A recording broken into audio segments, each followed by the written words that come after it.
In the name of Allah, who is most beneficent and most merciful. My name is Asam Mukhtar Seema and you are watching Bahawalpur TV.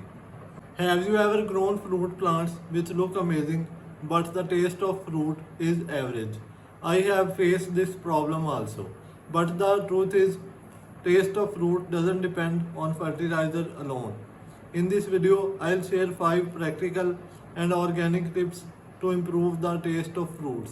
Before we get on with today's video, kindly subscribe to my YouTube channel and also like and share the video. These tips are simple, low cost and organic. So let's get started. If you apply 2 to 3 of them correctly, then you will see major difference in the taste of your fruits. First one is the use of potassium at the right time, not all the time. Most people make this mistake, they add fertilizer randomly.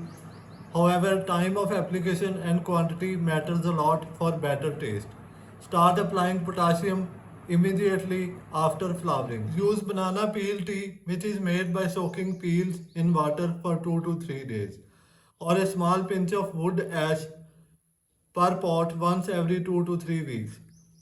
Don't overdo it because too much can damage the roots. The second one is controlling the water during the ripening stage.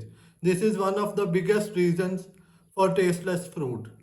When fruits start ripening, avoid daily watering. Water only when the soil feels dry. Overwatering at this stage results in less sweetness. For example, tomato, guava, citrus all become more tasty with controlled irrigation. The next one is improving the sunlight exposure. For uniform ripening of fruits, direct sunlight is a key. Do these steps for more sunlight exposure.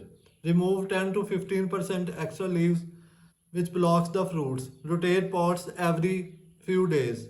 Avoid overcrowding. Remove weak fruits. Remove small, damaged or crowded ones early.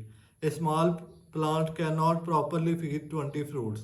Fewer fruits become sweeter, bigger and better quality. Focus on soil health. Add compost or vermicompost every 20 to 30 days. Use dry leaves. Occasionally apply compost tea. These are not instant tricks, but if you follow them properly, you will see better sweetness, stronger flavor and healthier fruits. So that's all from today's video. If you find this video interesting and informative and beneficial, then subscribe to my YouTube channel and also like and share this video with your friends and family. And also let me know your thoughts and comments and questions related to gardening and plants in the comment section. See you in the next video. Till then, goodbye. Allah Hafiz.